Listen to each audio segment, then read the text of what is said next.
आपको इंदौर का राजा रघुवंशी अभी भूला नहीं होगा, जिसकी पत्नी सोनम रघुवंशी ने बेहद शातिराना ढंग से मेघालय में ले जा करके हनीमून के बहाने उसका काम खत्म करा दिया था, वो भी अपने पूर्व बॉयफ्रेंड से।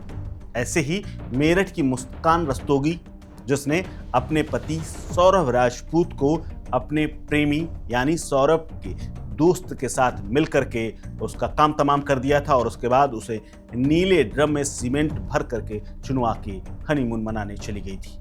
अब इन दोनों केसों में एक बात साफ थी कि दोनों की प्लानिंग उनकी पत्नियों ने की थी, लेकिन अब एक ऐसा मामला सामने आया है, वो भी राजधानी दिल्ली से, जहां पर एक गर्लफ्रेंड ने अपने प्रेमी को बेतरतीब तरीके से मारा है और फॉरेंसिक की चूंकि वो जानकार थी, उसकी छात्रा रह चुकी थी, तो उसने ऐसा नायाब तरीका निकाला कि ये पूरी घटना हादसा लगी, लेकिन फिर भी दिल्ली पुलिस के हाथों वो चढ़ गई, जिसके बाद उसके साथ 2 साथियों को भी गिरफ्तार कर लिया गया है। ये पूरा मामला दिल्ली के तिमारपुर थाना क्षेत्र में हुआ है। इस सनसनीखेज वारदात का अब खुलासा हुआ है। दरअसल तिमारपुर थाना क्षेत्र के पास में ही गांधी विहार इलाका पड़ता है।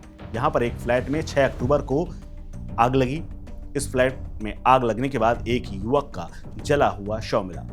शुरुआत में पुलिस इस पूरे मामले को हादसा मानकर चल रही थी, लेकिन जब कॉल डिटेल निकाली और जांच पड़ताल की तो पता चला ये तो हत्याकांड है। और हत्याकांड के लिए जब पुलिस ने सीसीटीवी खंगालने शुरू किए तो एक के बाद एक परतें खुलती चली गईं और पुलिस ने इस मामले में मृतक के लिव इन पार्टनर के साथ उसके एक्स बॉयफ्रेंड समेत 2 आरोपियों को गिरफ्तार किया है। यह हत्याकांड इतना जघन्य है जिससे पुलिस भी चौंक गई है।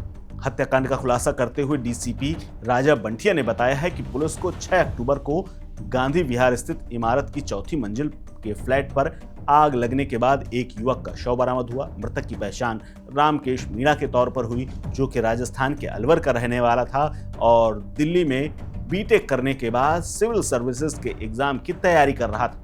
तैयारी अच्छी खासी चल रही थी और उसी के साथ एक गर्लफ्रेंड भी रह रही थी। हादसे के बाद पुलिस इस मामले की जांच में जुटी थी। पड़ोसियों से पूछा तो पता चला कि एक लड़की का यहां आना जाना था।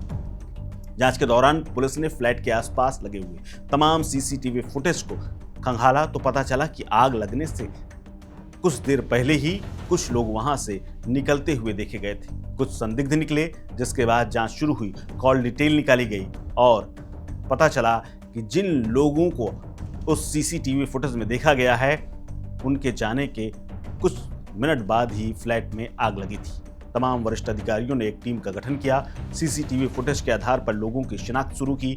उसके बाद इस दौरान एक युवती जिसकी पहचान अमृता के तौर पर हुई, पता चला कि इसका आना जाना तो उसके घर पर था, जो कि मुरादाबाद यूपी की रहने वाली थी। जांच आगे बढ़ी तो उसकी लोकेशन हादसे के दौरान फ्लैट के आसपास ही मिली, यानी कि अमृता इस बात की पुष्टि करना चाहती थी कि उसके प्रेमी रामकेश की मौत हुई या नहीं और उसका शव जला कि नहीं। पुलिस का शक बढ़ा तो अमृता को पूछताछ के लिए बुलाया गया और उसके बाद 18 अक्टूबर को पुलिस ने अमृता को गिरफ्तार कर लिया। पुलिस को अमृता ने जो बातें बताई हैं वो चौंकाने वाली थी। पुलिस ने जब उससे पूछताछ शुरू की तो उसने अपना जुर्म कबूल कर लिया और उसने बताया कि वो रामकेश के साथ लिव इन में रह रही थी।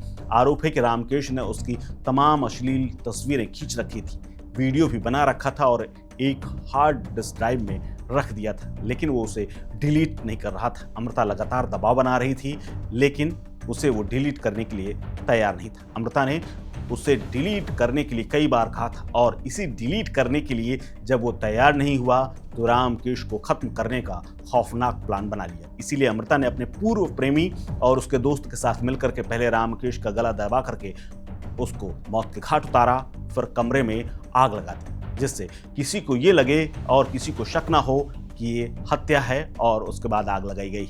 इसीलिए वो आराम से वहां से निकलने की भी प्लान कर चुकी थी। इसके अलावा शव को घी से भी चोपड़ा गया था, यानी शव में घी लगाया गया था ताकि वो बॉडी जल जाए और पहचान तक ना हो पाए। पुलिस ने अमृता, उसके पूर्व प्रेमी सुमित और उसके दोस्त संदीप को गिरफ्तार करके अब जेल भेज दिया है। जांच में सामने आया है कि अमृता बीएससी फॉरेंसिक साइंस की छात्रा थी। उसने हत्या को हादसा दिखाने के लिए बहुत ही शातिर तरीके से फ्लैट में आग लगा दी थी, ताकि जांच में वो और उसके साथी बच सके।